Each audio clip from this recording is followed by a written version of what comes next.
Hello everyone, welcome to this class. I hope you are doing very well.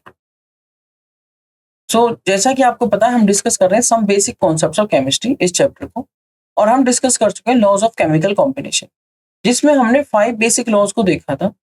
5 basic laws में हमने कौन कौन से लॉज देखे थे? Law of conservation of mass, law of definite proportion, law of multiple proportion, Gay Lussac law of gaseous volumes and the last में हमने देखा था एवोगाड्रो लॉ। तो इस चैप्टर के अंदर हम आज डिस्कस करने जा रहे हैं Dalton's atomic theory. John Dalton हमारे साइंटिस्ट थे जिन्होंने क्या किया, लॉज ऑफ केमिकल कॉम्बिनेशंस का यूज करके अपनी एक थ्योरी प्रोवाइड की to explain the nature of matter, right. और उस थ्योरी को बोला गया डेल्टन्स एटॉमिक थ्योरी। जैसा कि हमें पता है matter is composed of small indivisible particles called alpha टोमियो, मतलब एटम्स मीनिंग इंडिविजिबल। ठीक है, जो मैटर है वो किससे बना होता है? एटम से, जिसको हम ग्रीक में क्या कहते हैं? अल्फा टोमियो, जिसका मीनिंग क्या होता है? Indivisible. In 1808 Dalton published a new system of chemical philosophy in which he proposed the following points. आप यहाँ पर देखेंगे कुछ important postulates of Dalton's atomic theory. जैसा कि आप यहाँ पर देख सकते हैं, यहाँ पर लिखा हुआ है matter consist of indivisible atoms. बिल्कुल ठीक बात है।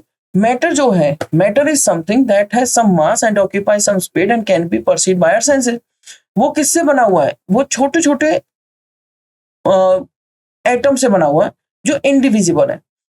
And all atoms of a given element, अगर मैं कोई भी एलिमेंट ले लूं, suppose nitrogen, oxygen, fluorine etcetera, कोई भी एलिमेंट, और उसके एटम्स को कंपेयर करूं तो वो सभी एक जैसे ही तो दिखेंगे।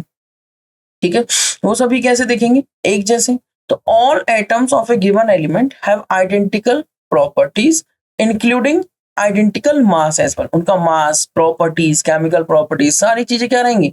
सेम रहेंगी। नेक्स्ट आता है आपका atoms of different elements differ in mass. Atoms of different elements differ in मास।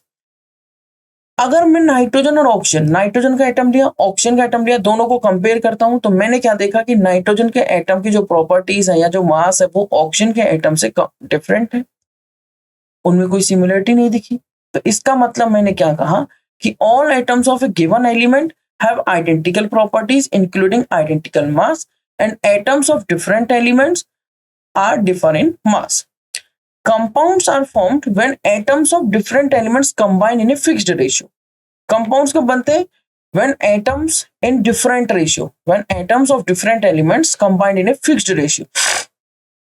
जैसे मान लीजिए एक हाइड्रोजन ले लिया, फिर एक और हाइड्रोजन ले लिया और एक ऑक्सीजन ले लिया, तो दो हाइड्रोजन और एक ऑक्सीजन कंबाइन करके बनाते हैं H2O। अगर मैं CO की बात करूं, ठीक है, तो जैसे कार्बन मोनोऑक्साइड हो गया, कार्बन डाइऑक्साइड हो गया, ये सभी चीजें क्या है?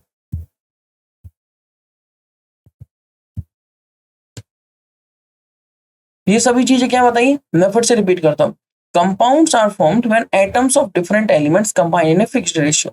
जैसे कार्बन मोनोऑक्साइड या कार्बन डाइऑक्साइड बनाने के लिए कार्बन और ऑक्सीजन एलिमेंट के एटम्स का यूज हुआ है। बट इंपॉर्टेंट पॉइंट ये है कि जो एटम्स हैं कार्बन और ऑक्सीजन, वो अगर कार्बन मोनोऑक्साइड की बात करता हूं तो उसमें उनका रेशियो फिक्स्ड है, एक कार्बन एक ऑक्सीजन। अगर कार्बन डाइऑक्साइड की बात करता हूं तो उसमें भी उनका रेशियो फिक्स है, एक कार्बन दो oxygen. Chemical reaction involve reorganisation of atoms. ये बात भी दिखेगा, जब भी कोई केमिकल रिएक्शन होगी तो उसमें atoms neither be created nor be destroyed. उसमें क्या होता है? रीऑर्गेनाइजेशन ऑफ एटम्स होगा। These are neither created not destroyed in a chemical reaction. ठीक है, तो वहां पर रीअरेंजमेंट होती है एटम्स की ड्यूरिंग ए केमिकल रिएक्शन। ठीक है, ड्रॉबैक्स क्या थी फिर डाल्टन्स एटॉमिक थ्योरी के? डाल्टन्स ने कुछ अपने पोस्टुलेट्स प्रोवाइड किए और काफी सक्सेसफुल थ्योरी रही, बट उसके अंदर कुछ लिमिटेशंस थी, वो समझते हैं। Dalton's theory could explain the laws of chemical combination. But क्या एक्सप्लेन नहीं कर पाई? It could not explain the laws of gaseous volumes. It could not provide the reason for combining of atoms, which was answered later by other scientists. उन्होंने ये तो बता दिया कि H2O बनता है, CO2 बनता है, HBr बनता है, HCl बनता है, CH4 बनता है, बट क्यों बनता है? He was not able to provide any reason for combining of atoms.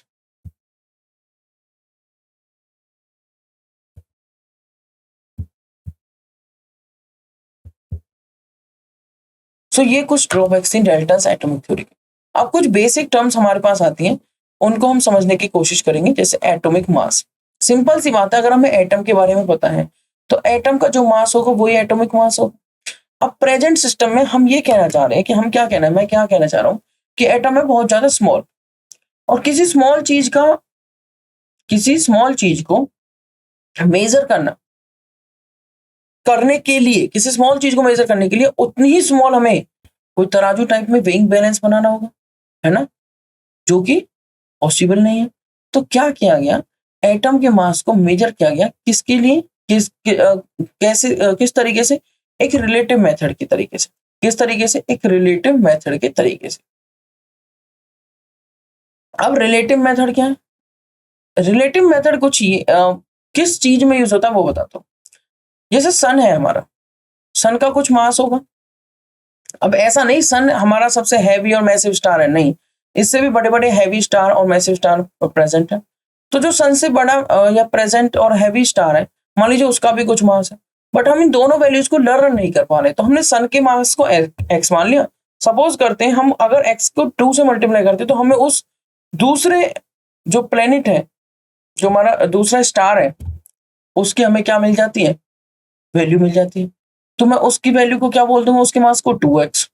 तो एक बड़ी बड़ी लार्ज नंबर्स को याद करना और कैलकुलेशन करना थोड़ा सा डिफिकल्ट हो जाता है, उनको सिंपलीफाई किया गया इस रिलेटिव मेथड से, और अब इन वैल्यूज को लर्न करना भी इजी हो गया।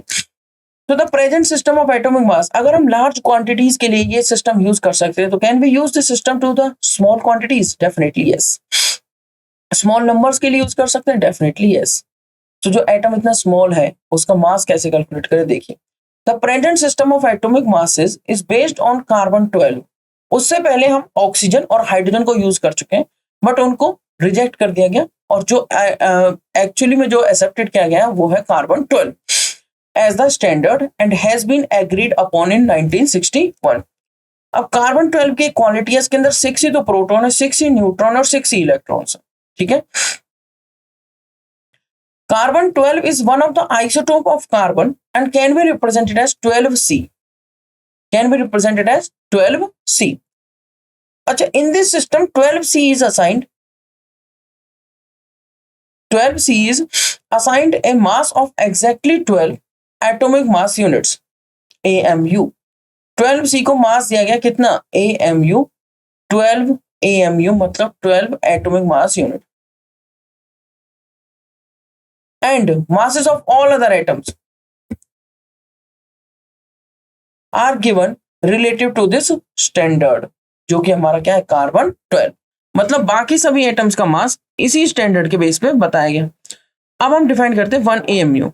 1 AMU is defined as a mass exactly equal to 1/12 of the mass of 1 carbon 12 atom। 1 atomic mass unit क्या है, 1 atomic mass unit है आपका mass which is exactly equal to 1/12। अगर हम कर दें 1 कार्बन एटम, जो 1 एटम ऑफ कार्बन 12 है, उसके मास का 1/12 करने पे जो आता है वो होगा 1 AMU, मतलब एटॉमिक मास यूनिट, और उसके रेफरेंस में बाकी सभी एटम्स का मास बताया जाता है। तो 1 AMU किसके इक्वल बोला गया, 1.66 into 1.66056 into 10⁻⁻24 gram. Mass of an hydrogen atom जो कि होता है 1.6736 into 10⁻⁻24 gram. Mass of hydrogen atom कितना होता है, 1.6736 इंटू 10⁻⁻24 ग्राम।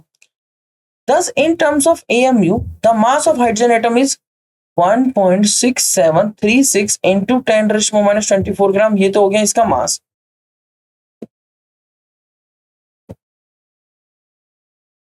डिवाइड कर दिया 1 AMU से, 1.66056 इंटू 10⁻⁻24। मैं रिपीट करता हूँ, mass of an hydrogen atom is 1.6736 into 10⁻⁻24 gram, and 1 AMU की वैल्यू 1.66056 इंटू 10⁻⁻24 ग्राम। 10⁻⁻24 ग्राम से 10⁻⁻24 ग्राम कैंसिल, जो वैल्यू बचती है वो बचती है 1.0078 AMU, जिसको अप्रोक्सीमेशन करके हम लिख सकते हैं 1.008 A0 AMU। तो हाइड्रोजन एटम का मास कितना हुआ 1.008 AMU। अब आता है टर्म एटॉमिक मास के अंदर ही, similarly the mass of oxygen 16 उसकी रिप्रेजेंटेशन है, atom would be 15.995 AMU। At present हमने AMU को रिप्लेस कर दिया किससे, U से, U for unified mass. AMU मतलब एटॉमिक मास यूनिट।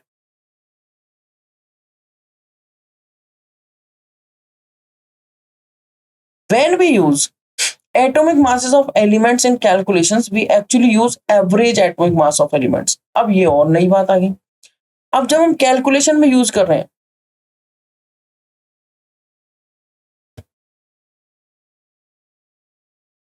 जब हम कैलकुलेशंस में यूज करते हैं, तो when we use atomic masses of elements in calculations, we actually use average atomic masses of elements.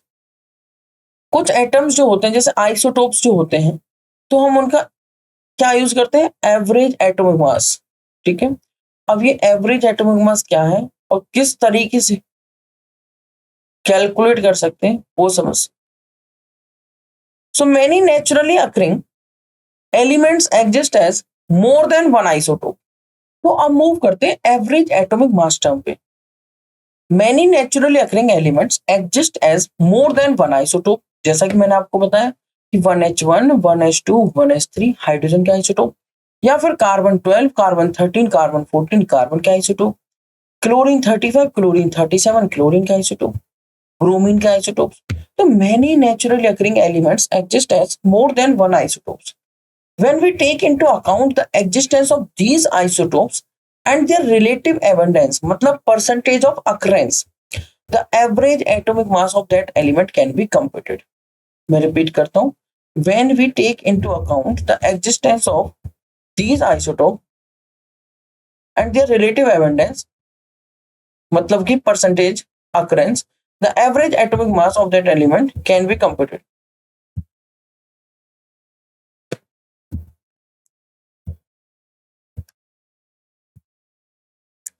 For example, carbon has the following three isotopes with relative abundances and masses as shown against each of them। आप यहां पर देखेंगे कि जो isotope carbon 12 है, carbon 13 है और carbon 14 है, रिलेटिव एबंडेंस परसेंटेज कार्बन 12 की सबसे ज्यादा होती है 98.892, कार्बन 13 की थोड़ी कम 1.108 और कार्बन 14 की वेरी वेरी वेरी लेस 2 × 10⁻⁻10। जब हमने एटॉमिक मास देखा तो इसका 12, इसका 13.00335 और इसका 14.00317 देखा गया।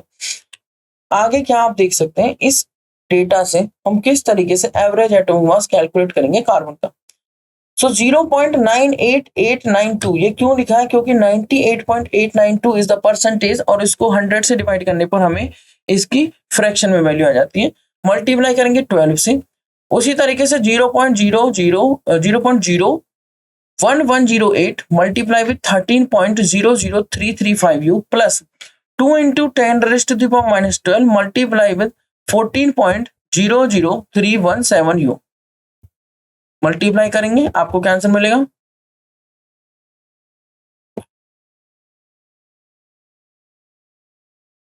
12.011 you. Similarly, average atomic mass for other elements can be calculated. In the periodic table of elements, the atomic masses mentioned for different elements actually represent their average atomic mass। मैं repeat करता हूँ, मैं क्या कहना चाहता हूँ आपसे, the average atomic mass for other elements can be calculated। In the periodic table of elements, जो atomic masses mention होते हैं for different elements, actually वो represent करते हैं उनके average atomic masses को। Molecular mass is the sum of atomic masses of all the elements present in molecules। अब आ जाते हैं, जब एटॉमिक मास के बारे में पता लग गया, एवरेज एटॉमिक मास के बारे में पता लग गया, अब आते हैं नेक्स्ट पे मॉलिक्यूलर मास। कौन सी टर्म, मॉलिक्यूल का मास। अब मॉलिक्यूल बनाने के लिए कौन कंबाइन हो रहा है, एटम्स। तो molecular mass is the sum of atomic masses, भाई जितने एटम्स उसके अंदर प्रेजेंट है सबका सम कर दीजिए, आपको मिल जाएगा उस मॉलिक्यूल का मास।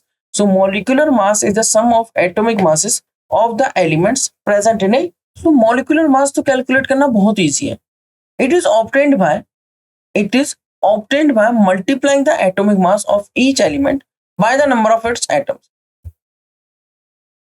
It is obtained by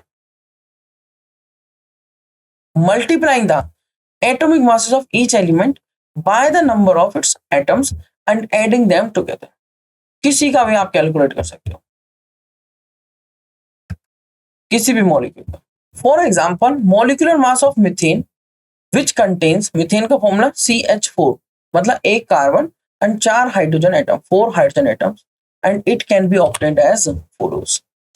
Molecular mass of methane CH4 is equal to 12.011 U multiply with 1, क्योंकि एक ही कार्बन है, प्लस 4 इंटू 1.008 U. जब आप इन दोनों को सम करेंगे you will get 16.043 U is the molecular mass of methane. Similarly, आप किसी भी मॉलिक्यूल का मॉलिक्यूलर मास कैलकुलेट कर सकते हैं. For example if you want to calculate the molecular mass of water, you can easily calculate. Water में आपका जो फॉर्मूला है वो है H2O, मतलब 2 हाइड्रोजन 1 ऑक्सीजन, 2 हाइड्रोजन 1 ऑक्सीजन,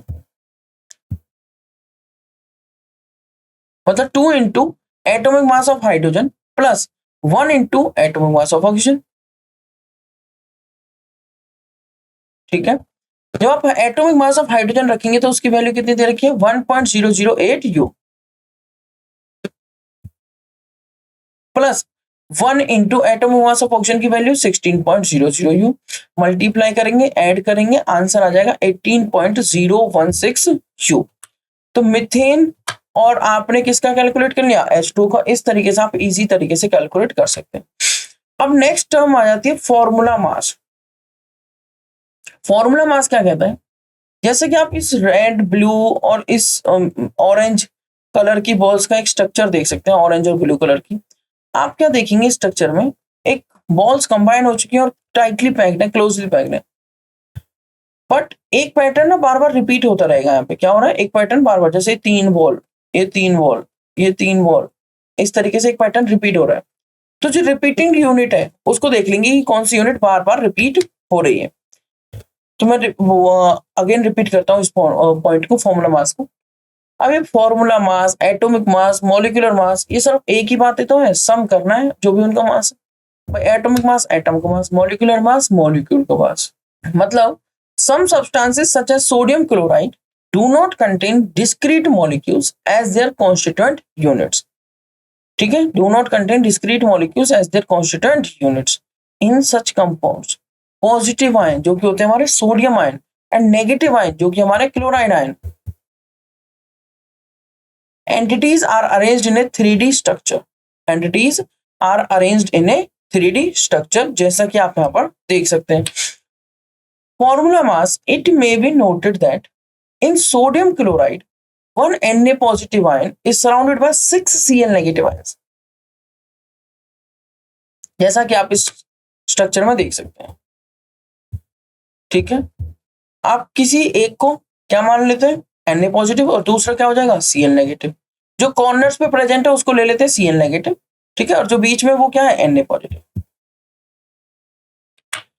अब आपने यहाँ पर क्या देखा कि एक sodium chloride, it may be noted that in sodium chloride crystal one Na positive ion is surrounded by 6 Cl negative ions and vice versa. Vice versa मतलब एक Cl negative ion is surrounded by 6 Na positive ion.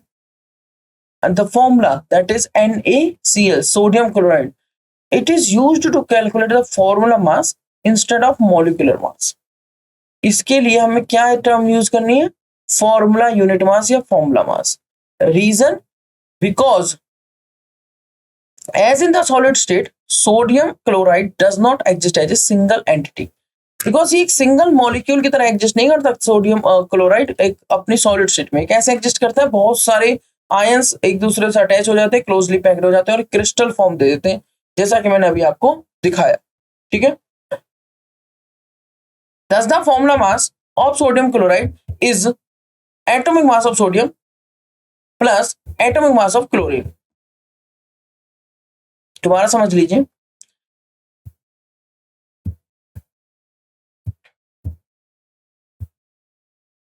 ध्यान से समझिए। जो हमारा NaCl है वो जब सॉलिड फॉर्म में रहेगा तो एक्चुअली में, मैं रिपीट करता हूँ, जो NaCl है वो सॉलिड फॉर्म में अपनी मॉलिक्यूल की फॉर्म में नहीं रहेगा, ठीक है। वो किस फॉर्म में रहेगा? सॉलिड स्टेट में। आयंस, बहुत सारे आयंस एक दूसरे से जुड़ जाते हैं, और तो sodium chloride does not exist as a single entity, वो एक सिंगल एंटिटी की फॉर्म में नहीं रहेगा, ठीक है। तो इस वजह से formula such as NaCl is used to calculate the formula mass instead of molecular mass. Thus, the formula mass of sodium chloride is atomic mass of sodium plus atomic mass of chlorine. मतलब 23.0 U atomic mass of sodium plus 35.5 U atomic mass of chlorine. ये हो जाता है 58.5 U, जो कि हो जाता है atomic mass of sodium chloride. या आप इसको क्या कह सकते हैं? Formula mass of sodium chloride. This is not atomic mass, sorry for that. This is formula mass of sodium chloride. Atoms का जो मास है वो आपको रेस्पेक्टिव दे रखा है, सोडियम का 23 और क्लोरीन का 35.5. जब ये ऐड हो गए तो ये बन गया एक तरीके से मॉलिक्यूल, बट यहाँ पर मॉलिक्यूल ना बोल के हम क्या बोलते हैं? Formula unit. तो ये बन जाता है फॉर्मूला यूनिट मास. क्लियर? जब मैं नेक्स्ट पॉइंट पर मूव करूं तो अब कुछ क्वेश्चंस आते हैं.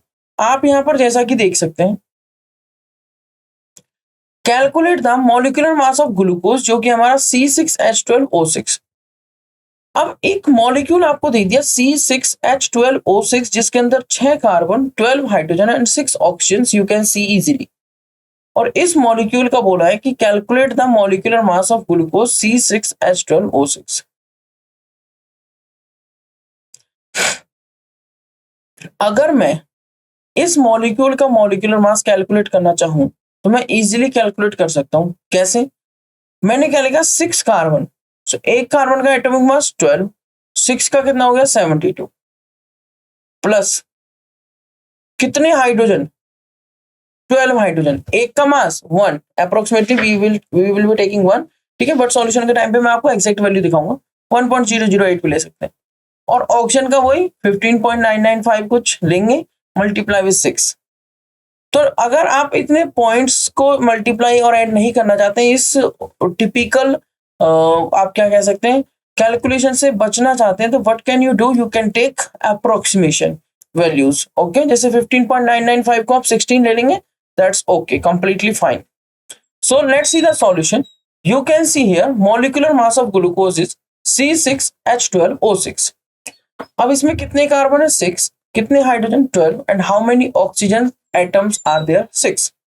तो 6 इंटू 12.011, 6 इंटू 12.011 U. U क्या है यहाँ पर? Unified mass. Plus 12 into 1.008 U. यहाँ पर U क्या है? फिर से रिपीट करता हूँ, यूनिफाइड मास. यहाँ पर मैंने एग्जैक्ट डेटा पुट किया है. और 6 इंटू 16.00 U. 16.00 U को आपको बताइए 15.995 होता है, जिसको मैंने अप्रोक्स लिख दिया 16. जब आप इसको मल्टीप्लाई करेंगे आपको मिल जाएगा 72.066 U. जब आप इसे मल्टीप्लाई करेंगे you will get 12.096 U. And जब आप इसे मल्टीप्लाई करेंगे तो यू विल गेट 96.00 U. तो आपका ये क्या होगा? 180.162. 180.162. ये क्या आ जाएगा आपको? Molecular mass of glucose.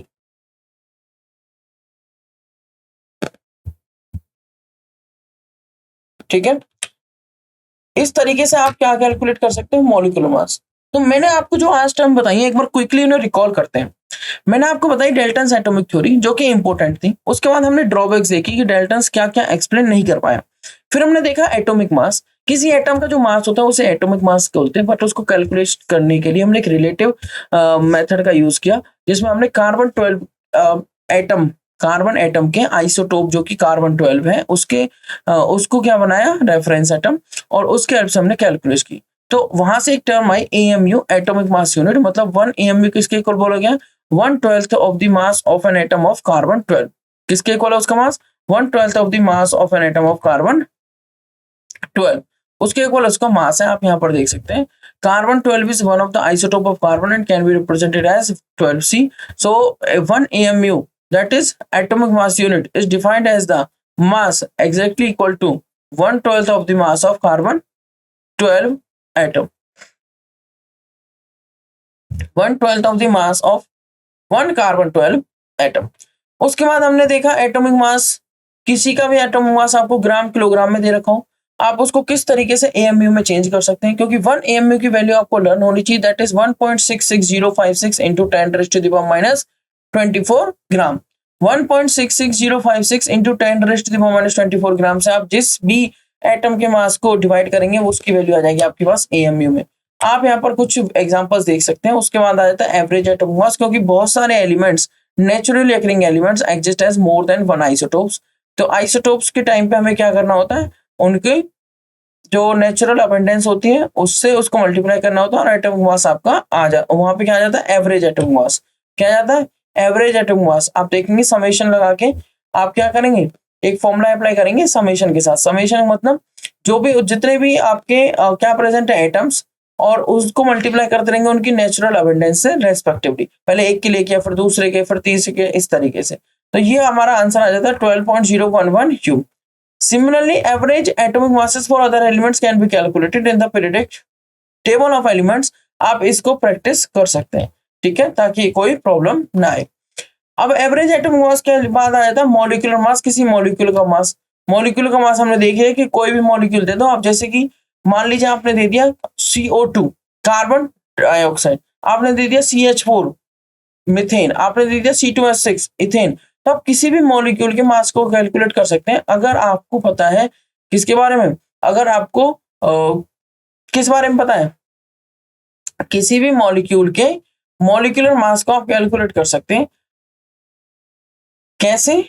अगर आपको उनके नंबर ऑफ एटम्स और साथ में उनके जो रहने का क्या कह सकते हैं आपको क्या पता रहना चाहिए, it is obtained by multiplying the atomic mass of each element by the number of its atom and adding them together. मतलब जहां पर आप उन्हें लिख रहे हो उन्हें आपको क्या करना है, मल्टीप्लाई कर देना है, ठीक है। ये आपको समझना ध्यान से। मैं फिर से रिपीट करता हूं, मॉलिक्यूलर मास को मैंने क्या बताया था, मॉलिक्यूलर मास एक मॉलिक्यूल का मास है, और उस मॉलिक्यूल में जो जो एटम रह रहा है, रहने से मेरा मतलब क्या था, उस मॉलिक्यूल के अंदर जो जो एटम्स प्रेजेंट है उन मॉलिक्यूल्स के अंदर जो एटम्स हैं उनके नंबर से उनके एटॉमिक मास को मल्टीप्लाई करिए एंड सम कर दीजिए, you will get the molecular मास। जैसे CH4 CO2 NO2 NO3, किसी का भी NO3 नेगेटिव आयन होगा, उस किसी का भी आप इथेन मिथेन, किसी का भी आप वाटर मॉलिक्यूलर मास कैलकुलेट कर सकते हैं। फिर आ जाता है फॉर्मूला मास। अब ये बहुत बड़ा क्रिस्टल्स, उसका मास कैलकुलेट ना करके हम जो रिपीटिंग यूनिट है और जो बार बार दिख रहा है हमें, उस एक फॉर्मूला यूनिट को देखते हैं और उसका मास कैलकुलेट करते हैं और उसको बोल देते हैं formula unit mass. The way of calculation, formula mass हो या फिर मॉलिक्यूलर मास हो, दोनों के लिए सेम है, बट मॉलिक्यूलर मास यूज किया जाता है कोवलेंट कंपाउंड के लिए और फॉर्मूला यूनिट मास टर्म यूज की जाती है आयनिक कंपाउंड्स के लिए जनरली। तो इस टाइप के क्रिस्टल्स को आप देख सकते हैं, जैसे सोडियम पॉजिटिव और Cl नेगेटिव आयंस है, तो एक 3D स्ट्रक्चर बना लेते हैं, इस तरीके से अरेंज होते हैं। अब होता क्या है 3D स्ट्रक्चर बनाने के बाद, जैसा कि आपको फिगर में दिखाया गया, एक Na पॉजिटिव को 6 Cl नेगेटिव ने घेर रखा है, सराउंडेड कर रखा है, और 1 Cl नेगेटिव को भी 6 Na पॉजिटिव ने सराउंडेड कर रखा है। तो द फॉर्मूला हमने ऐसे फॉर्मूला यूनिट देखी, वो मिली हमें NaCl, क्योंकि सॉलिड स्टेट में NaCl जो सोडियम क्लोराइड है does not exist as a single entity, ठीक है, इसलिए हमें ये क्रिस्टल की हेल्प से और उसकी फॉर्मूला यूनिट देखकर उसका फॉर्मूला यूनिट मास कैलकुलेट करना होता है, और जो कि आ जाता है NaCl के केस में 58.5 Q। फिर मैंने आपको एक क्वेश्चन देखा, क्वेश्चन क्या था कि calculate the molecular mass of glucose. Glucose का मॉलिक्यूलर मास हमने कैलकुलेट कर लिया। सो जिस तरीके से हमने ये सारा कॉन्सेप्ट समझा है, atomic mass, average atomic mass, molecular mass, formula unit mass and delta atomic theory, ये सारे पॉइंट्स आपको रिवाइज करने, ठीक है, and this is all about this today's class. So thank you so much everyone.